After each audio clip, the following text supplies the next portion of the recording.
Olá, hoje vamos falar de economia e como agimos nela. Você trabalha produzindo seu serviço ou produto em troca de outros produtos. Você atende uma necessidade e em troca recebe o que necessita. Esse sistema natural é conhecido como meio de troca. A única forma pela qual o ser humano pode fazer isto é através do uso da sua mente e da sua energia para transformar os recursos em produtos e trocar esses produtos por produtos criados por terceiros. Como nem sempre estamos interessados pelo produto da outra parte, no decorrer da evolução de trocas, descobrimos o que chamamos hoje de dinheiro. O dinheiro nada mais é do que um meio de trocar o seu trabalho e esforço pelo trabalho e esforço de outra pessoa. O ser humano descobriu que, por meio do processo de troca mútua e voluntária, a produtividade e logo o padrão de vida de todos os participantes desta troca pode aumentar significativamente. Portanto, o único caminho natural para o ser humano sobreviver e alcançar a prosperidade é utilizando sua mente e energia para se envolver no processo de produção e troca. Isso significa que você produz algo que alguém necessita em troca de algo que deseja. Aquele que não produz, para conseguir algo, usa o meio de coerção, conhecida como roubo, ou a concessão por alguém que produziu, conhecido como doação. Repare que a troca requer sempre o consentimento de alguém com a outra parte, para usufruir o produto que deseja. Sem a concessão delas, não há meio de troca. Vamos dar um exemplo hipotético aqui. Imagine que João planta verduras. Ele, cansado de se alimentar somente disso, resolve explorar outras terras e encontra Paulo e Pedro. Paulo produz arroz e algodão, enquanto Pedro possui diversas cabeças de gado. Eles trocam seus produtos entre eles, e agora os três possuem verduras, arroz, algodão e carne.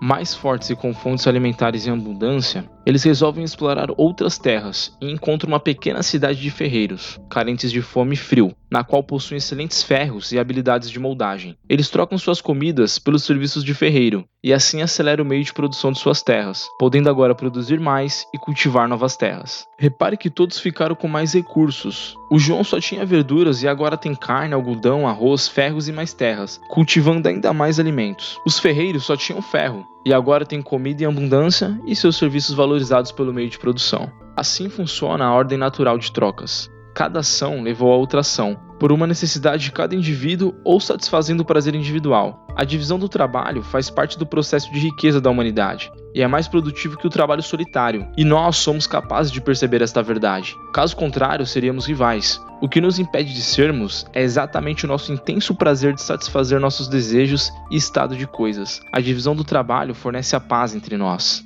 A economia não é um jogo de soma zero, como dizem muitos por aí. Uma decisão individual levou ao acaso de encontrar dois produtores que em seguida descobriram o serviço dos ferreiros, que não estavam esperando os agricultores, e estes, por sua vez, também não esperavam encontrar os ferreiros e seus habilidosos serviços. Não há como resolver a necessidade do indivíduo intervindo em suas ações, sem gerar uma distorção no ato final. Quando alguém tenta fazer isso em busca de um bem que ele considera maior em prol trem, além da distorção do sistema natural, ele escraviza o indivíduo, tomando sua produção e escolhendo de forma arbitrária aqueles que consideram merecedores. O Estado surge com esse papel, onde uma instituição é capaz de fazer com que todas as escolhas entre os habitantes de um dado território sejam trazidos a ela para que tome a decisão suprema e dê sua análise final. Mais ainda, é capaz de fazer com que todos os conflitos envolvendo ela própria sejam decididos por ela ou por seus funcionários. Ou seja, o Estado é um agente que detém o monopólio da tomada suprema de decisões para todos os meios de troca dentro de um território. Esse agente, por definição, tem o poder de proibir todos os outros de agirem conforme suas escolhas coletivas.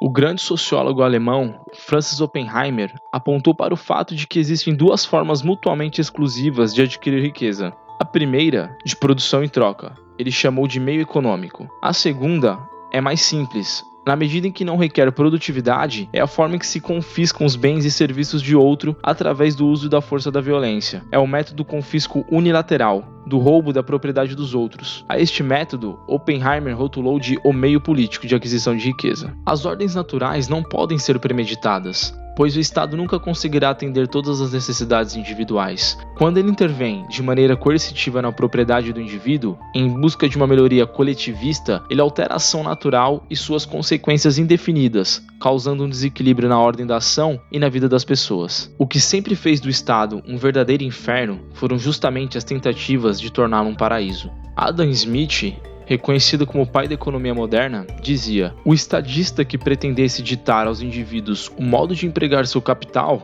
não somente assumiria uma sobrecarga de cuidados desnecessários, como se arrogaria uma autoridade que não seria prudente confiar a conselho ou senado de quaisquer espécie, o que jamais seria tão perigosa como nas mãos de um homem insensato e presunçoso, a ponto de julgar-se apto a exercê-la. A economia trata das ações do homem e suas apreciações no nosso mundo escasso. Bens, mercadorias, riquezas, como diversos outros conceitos econômicos, não são elementos da natureza. São elementos que derivam do valor que o homem atribui a eles e suas ações para alcançar esses fins. O papel da economia não é a intervenção dos meios, até mesmo porque alcançar um determinado fim é incerto. E o único agente determinante desses fins somos nós, indivíduos que temos ideias, desejos e vontades diferentes uns dos outros. Quem determina os meios para alcançar esses fins são nossas ações individuais, no processo de troca mútua. Ainda temos diversos assuntos a tratar de economia. Esse vídeo foi apenas uma introdução à economia e como agimos nela. Temos muito ainda do que falar sobre.